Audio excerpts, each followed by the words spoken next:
are white, things gray.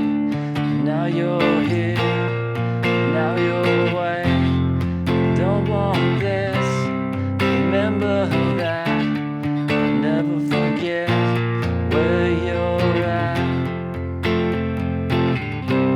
Don't let the days go by. Glycerine, glycerine.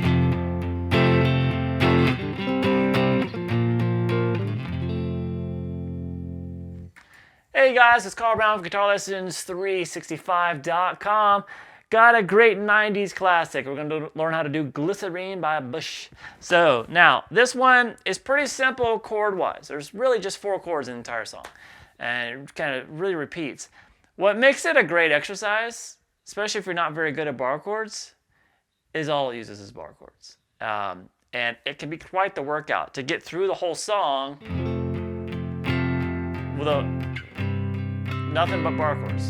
So it really forces you to learn how to use that amount of pressure control, muscle control, so where you can keep that going. And that's proper bar chord technique. You should be able to just kind of do these things kind of for as long as you want. Because if you're squeezing really hard, you're not going to make it even through the first verse. So we're going to get into all this. I go through all those chords and kind of show you any kind of all the different sections. He uses the same chords, but in just a little bit different orders. So we're going to take care of the whole song for you. Before I get into it, please subscribe to the channel if you haven't already, and ring the bell so you know when I release a new video. And if you really want to support what I do here on YouTube, please check out my Guitar Academy. You'll see a link in the description below. It's the best way to support anything that I do on the internet. That link will give you a free 7-day trial of my Academy, and the Academy contains all my guitar courses covering everything from complete beginner, a couple complete beginner courses, to courses that get much more advanced than that in technique, improvisation, ear training, theory, guitar tone. It's all over there, so please go check it out. All right, so let's get into this. We're going to start here. We're just going through the chords that's going on here. So we start with this an F major chord. So this is going to be a full bar across 6 strings. And at the first fret, then the second fret there on the G, 3rd fret on the D, and 5th fret on the, 3rd fret on the A. So the dreaded F major bar, I know. And then what we're going to do is we're going to move up and we're going to play a C sus2 chord, but it's usually going to have the 5th in the bass. And we kind of keep this shape for a while. So now what does that mean? What is a C sus2? Well, basically, what I want you to do is take your index finger and move it across, still keep it across all 6 strings. And then what you're going to do, now the chord is based off, the root note of the chord is this 3rd fret there on the A string. But so you're going to play the 5th fret on the D, 5th fret on the G. So if you did just those 3 strings, you have a C power chord. But when you add this D to it, which he hits in the chord all the time, that 3rd fret there, which you're doing in the bar on the B string, that makes it a C sus2 chord. And to make things a little bit more interesting, he puts a G in the bass. So that means it's in 2nd inversion. I know, you don't need to know all this stuff to play the song. So that is not, he's not trying to hit that all the time. He's aiming more for the 5th string, I'm sure. But he's kind of grazing that string there. So it's not a very dominant. It's just, it's a way to thicken up and making the chord sound lower than it really is. So we have the F to that C sus2 with G in the bass. From there, he does this same chord and just moves it up to the 5th fret. So you will hear this E in there. It says D sus2 a little bit, but especially when he gets to the D chord, he's mostly focused on this D power chord. He's mostly focused on stopping around the G string, but you will have that note in there a little bit, but not every time. He doesn't, not as much as when you're playing that. And then we go down to the B flat chord. So it's the same chord shape we're doing here, now move down to the 1st fret. And here you really hear that sus2 again, so it's a B flat sus2. And you can have the F in the bass some. and resolve that to the F again to start over the whole thing. So it's F to C sus2 to the D and the B sus2. Repeat.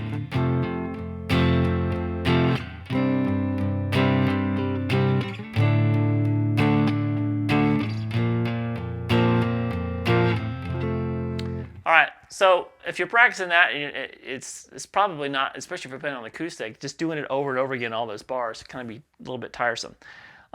So that's what's going on for this whole verse. Must be your skin, I'm sinking in. So the whole thing right here, and then when we get to the don't let the days go.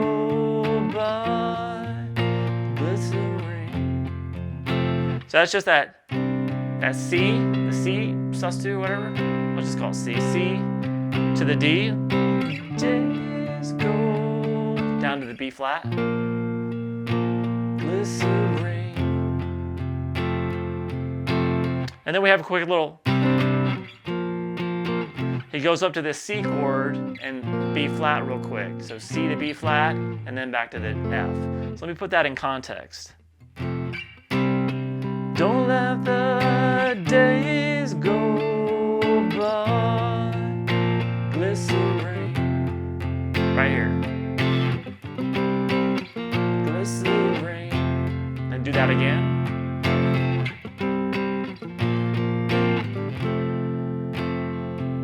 So just like that, and then it starts kind of back over again with the same verse chords that we did before. Now this second one, the chorus is longer. It looks like this. Don't let the days go by. Could have been easier on you. I couldn't change though I wanted to. Should have been easier by 3. Our old friend Fear and you and me. Glycerine. Glycerine. Don't let the days go by. Glycerine. Don't let the days go by.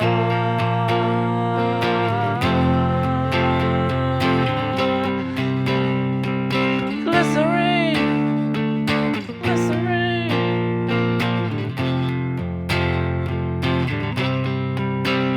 Oh, glycerine, glycerine.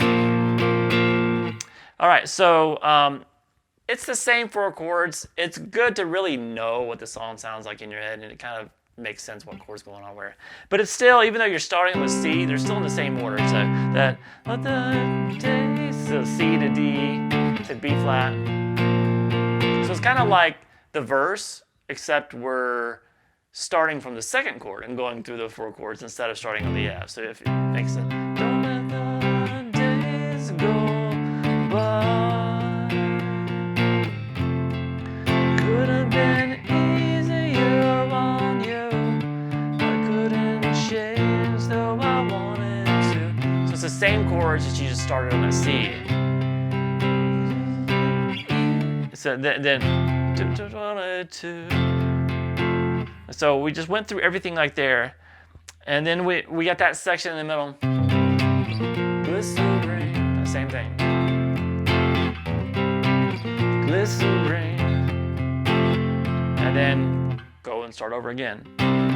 Don't let the days go by. Glycerine. Again. Don't let the days go by.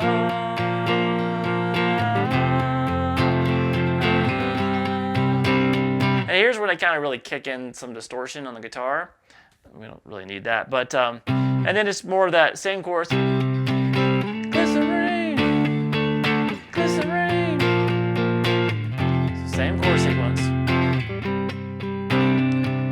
Glycerine. Now we have the bridge, which looks like this. Bad moon wine again.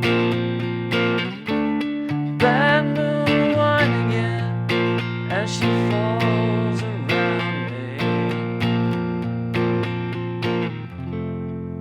And then it goes back to everything else. The same kind of verse and stuff again. So now that bad mood, I'm glad I finally looked at these lyrics today, because for about 25 years I thought it said bathroom winder or something. Bathroom winder.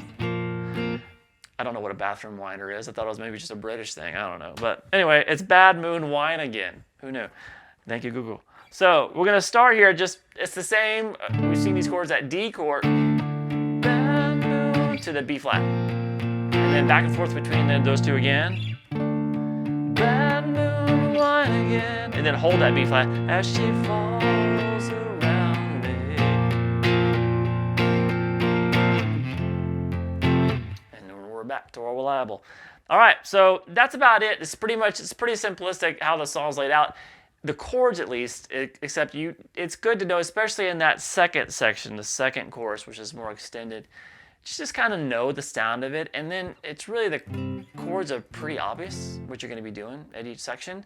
And when we mix it up, or really the only time you kind of mix up that order of the chords is when you're doing a Glycerine. You're doing that when you do a chord down, down, down, down, down, down, there, and there. So that C, B flat to F. So we isolated that, so you know what's going on when he says glycerine. Glycerine. Well, at least that part when he says glycerine. And then the bridge, which was just the D to B flat. All right, so I hope you guys enjoyed it. I'll see you again soon for GuitarLessons365.com.